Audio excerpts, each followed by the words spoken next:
નમસ્કાર મિત્રો, આજે આપણે વાત કરશું મહેસાણાના કણબી પટેલ સાથે દરબારની ડેલીએ બનેલી ઘટના પર। ઉત્તર ગુજરાતના એક સમૃદ્ધ ગામમાં રહેતો કણબી પટેલ વિરાજ ગામનો સૌથી વિશ્વાસપાત્ર એક અને મહેનતુ ખેડૂત માનવામાં આવતો હતો। વર્ષો સુધી ખેતરમાં પરસેવો વહાવીને તેણે જમીન, ઘર, ટ્રેક્ટર અને માન સન્માન કમાવ્યું હતું। ગામમાં કોઈ મુશ્કેલીમાં હોય તો સૌ પ્રથમ વિરાજનું નામ યાદ આવતું, પરંતુ સમયનો એક ખોટો નિર્ણય આખી જિંદગી ઉથલપાથલ કરી ગયો। શેર માર્કેટમાં ઝડપથી પૈસા વધારવાના સપનાએ તેને ખેંચ્યો અને પછી છટ્ટાના ચક્કરમાં એવી રીતે ફસાયો કે થોડા જ મહિનામાં કરોડોની મિલકત આંખો સામે ઓગળી ગયો।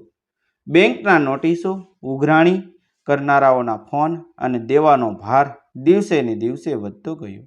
જે લોકો ગઈકાલ સુધી વિરાજભાઈ કહીને તેની આજુબાજુ ફરતા હતા ને, એ જ લોકો આજે રસ્તામાં સામે મળે તો નજર ફેરવી લેતા। સોરાહે ઊભેલા લોકો ધીમા અવાજે કહેતા, જુઓ, બધું સટ્ટામાં ઉડાવી દીધું। આ શબ્દ વિરાજના હૃદયને અંદરથી ચીરી નાખતા। તે રાત્રે આખું ઘર ઊંઘી ગયું, પરંતુ વિરાજના મનમાં વાવાઝોડું મસ્યું હતું।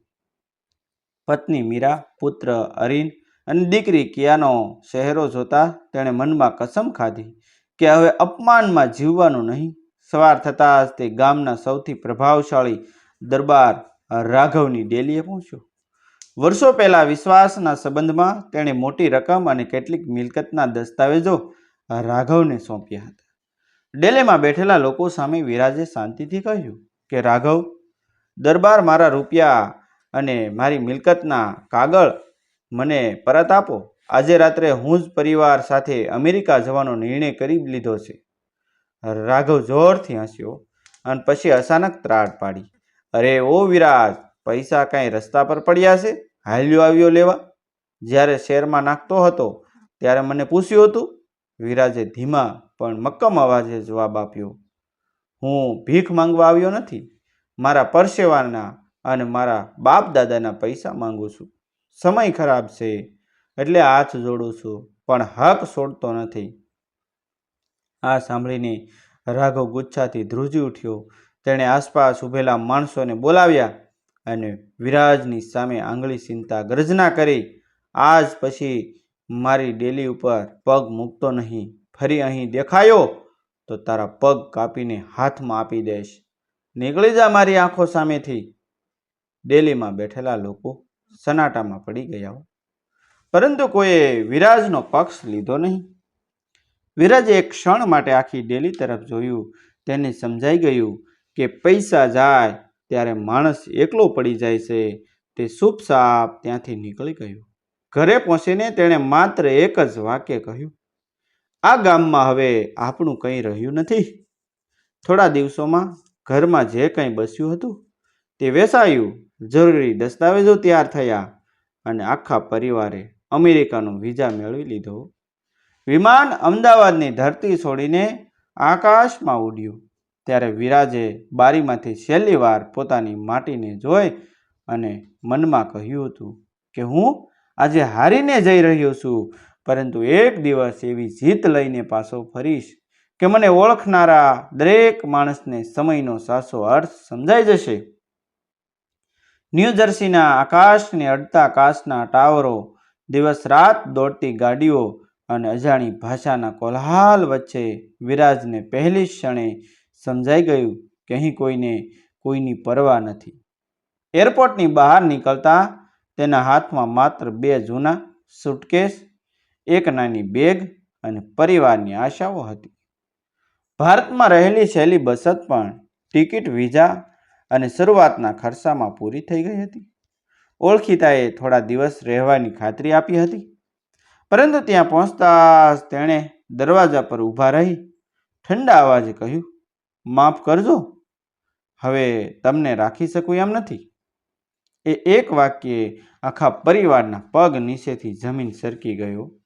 સાંજ પડતા હોટલમાં રહેવાના પણ પૈસા બચ્યા નહોતા અને અંતે ન્યૂ જર્સીના એક જાહેર બગીચા પાસેની ફૂટપાથ પર વિરાજ, મીરા, અરીન અને કિયા એકબીજાને અઢેલીને બેઠા રહ્યા. કડકડતી ઠંડીમાં દીકરી કિયાએ ધીમેથી પૂછ્યું કે પપ્પા, આપણે આજે અહીં સુવાના છીએ? વિરાજે આંખમાં આવેલા આંસુ ગળી જઈને માત્ર એટલું કહ્યું કે બેટા, આ રાત પસાર થઈ જશે, પણ આપણું હિંમત ક્યારેય નહીં તૂટે.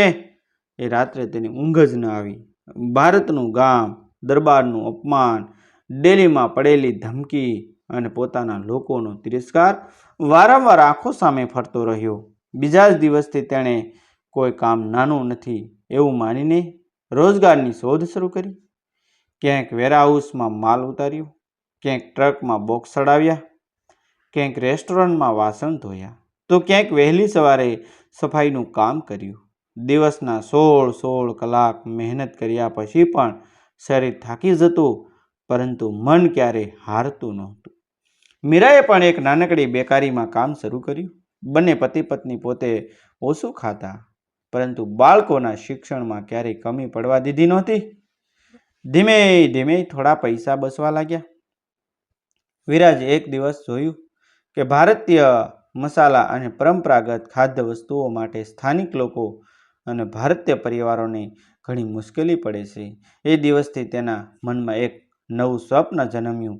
તેણે પોતાની બચતમાંથી એક નાનકડો ગેરેજ ભાડે લીધો અને ત્યાંથી ભારતીય અનાજ, મસાલા અને ઘરગથ્થુ વસ્તુઓનો નાનો વેપાર શરૂ કર્યો.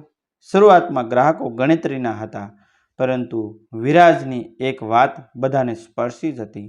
તે નફા કરતાં વિશ્વાસ કમાવામાં માનતો હતો. કોઈ વૃદ્ધ ગ્રાહક પાસે પૈસા ઓછા હોય તો પણ તે હસીને સામાન આપી દેતો. કોઈ નવા પ્રવાસીને રહેવાની કે નોકરીની માહિતી જોઈએ તો પોતાનું કામ છોડીને મદદ કરતો. થોડા જ વર્ષોમાં એ નાનો ગેરેજ મોટું સ્ટોર બન્યો. પછી બીજું સ્ટોર ખોલ્યું અને ત્યારબાદ વિરાજનું નામ ન્યૂ જર્સીના ભારતીય વેપારીઓમાં સન્માનથી લેવા લાગ્યું. જે માણસ એક સમય ફૂટપાથ પર પરિવાર સાથે રાત પસાર કરતો હતો, એ જ માણસ હવે અનેક પરિવારોને રોજગાર આપતો હતો.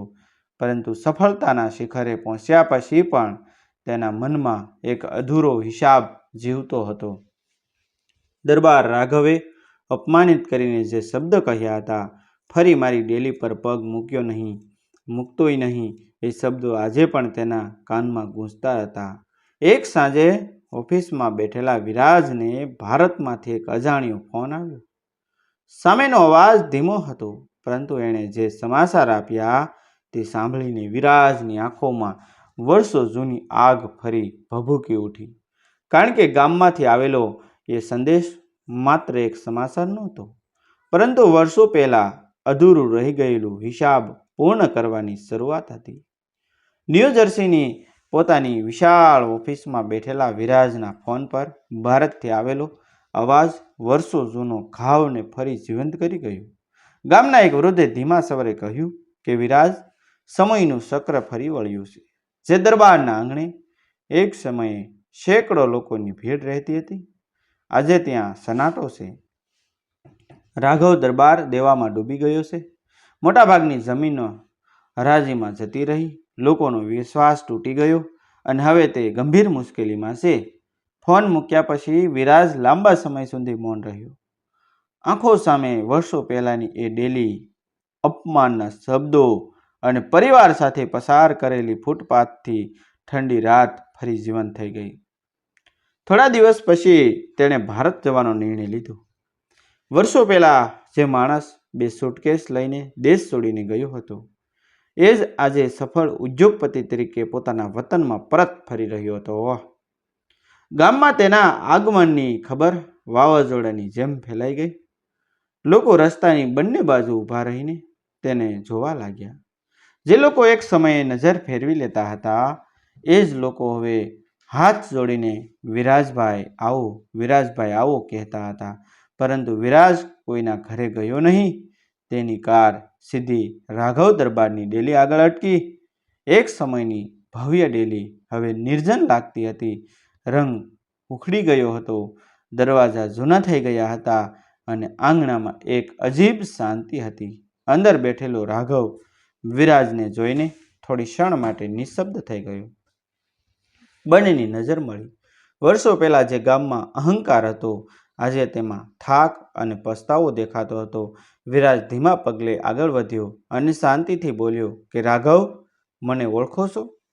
રાઘવે માથું ઝુકાવી દીધું. વિરાજ આગળ બોલ્યો કે વર્ષો પહેલા હું અહીં મારા પરસેવાના પૈસા માંગવા આવ્યો હતો. ત્યારે તમે કહ્યું હતું કે ફરી આ ડેલી પર પગ મૂક્યો તો પગ કાપી નાખીશ. આજે હું ફરી આવ્યો છું, પરંતુ પૈસા લેવા નહીં. આખી ડેલીમાં બેઠેલા લોકો શ્વાસ રોકીને સાંભળી રહ્યા હતા. ઓહ! વિરાજે પોતાના સહયોગીને ઇશારો કર્યો. તેણે એક ફાઇલ અને એક શેક રાઘવની સામે મૂકી દીધા. રાઘવે આશ્ચર્યથી પૂછ્યું, આ શું છે? વિરાજે કહ્યું કે તારા ઉપર જે દેવું છે તેનો મોટો ભાગ ચૂકવવા માટેની રકમ છે. આ ફાઇલમાં એ દસ્તાવેજો છે જે કાયદેસર રીતે હવે મારા નામે આવી શકે છે, પરંતુ મને કોઈની બરબાદી પર મહેલ ઊભો કરવો નથી. ડેલીમાં બેઠેલા બધા લોકો એકબીજાનો ચહેરો જોવા લાગ્યા. રાઘવની આંખોમાં આંસુ આવી ગયા. ધ્રુજતા અવાજે તેણે કહ્યું કે વિરાજ, મેં તારી સાથે બહુ મોટો અન્યાય કર્યો હતો. મને માફ કરી દે, મને માફ કરી દે. વિરાજે શાંતિથી જવાબ આપ્યો કે સમય સૌથી મોટો ન્યાયાધીશ છે. તારા અપમાનને મને તોડી નાખ્યો હતો તો કદાચ આજે પણ હું હારેલો માણસ હોત, પરંતુ એ જ અપમાને મને ફરી ઊભા થવાની હિંમત આપી. એટલે આજે હું બદલો લેવા નથી આવ્યો, જીવનનો હિસાબ પૂરો કરવા હું આવ્યો છું. આ શબ્દો સાંભળીને આખી ડેલીમાં સન્નાટો છવાઈ ગયો. ગામના વૃદ્ધોની આંખો ભીની થઈ ગઈ. ઘણા યુવાનો પહેલીવાર સમજી રહ્યા હતા કે સાચી જીત સામેના માણસને હરાવવામાં નહીં, પરંતુ પોતાનું વ્યક્તિત્વ એટલું ઊંચું બનાવવામાં છે કે સમય પોતે જ જવાબ આપી દે. થોડા મહિનાઓ પછી વિરાજે પોતાના ગામમાં વિદ્યાર્થીઓ માટે આધુનિક પુસ્તકાલય, ગરીબ ખેડૂતો માટે સહાય નિધિ અને યુવાનોને વ્યવસાય શીખવતું તાલીમ કેન્દ્ર શરૂ કર્યું. ઉદ્ઘાટનના દિવસે ગામના પ્રવેશ દ્વાર પર એક પાટિયું લગાવવામાં આવ્યું હતું, જેમાં માત્ર એક જ વાક્ય લખેલું હતું, ધન ગુમાવનાર ફરી ધનવાન બની શકે, પરંતુ હિંમત ગુમાવનાર ક્યારેય નહીં. લોકો વર્ષો સુધી એ પાટિયું વાંચતા રહ્યા અને વિરાજની કહાની ગામની સીમા પાર કરીને હજારો લોકો માટે સંઘર્ષ, મહેનત અને નવી શરૂઆતનું પ્રતીક બની ગઈ. ડિસ્ક્લેમર: આ સ્ટોરી સંપૂર્ણપણે કાલ્પનિક છે. તેમાં દર્શાવેલા તમામ પાત્રો, નામો, સ્થળો, સ્વાદો અને ઘટનાઓ માત્ર મનોરંજનના હેતુથી રચવામાં આવ્યા છે. કોઈ વ્યક્તિ, સમાજ, જ્ઞાતિ, સંસ્થા અથવા વાસ્તવિક ઘટનાની લાગણીઓને ઠેસ પહોંચાડવાનો કોઈ ઉદ્દેશ્ય અમારો નથી.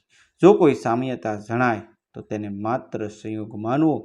મિત્રો, આવા જ વિડીયો જોવા માટે અમારી ચેનલ સાથે બન્યા રહેશો. અમારી ચેનલને સબસ્ક્રાઈબ કરી દેજો. થેન્ક યુ મિત્રો. મળશું આપણે એક નવા વિડીયો સાથે, એક નવી સ્ટોરી સાથે. ત્યાં સુધી આપ સૌનો આભાર.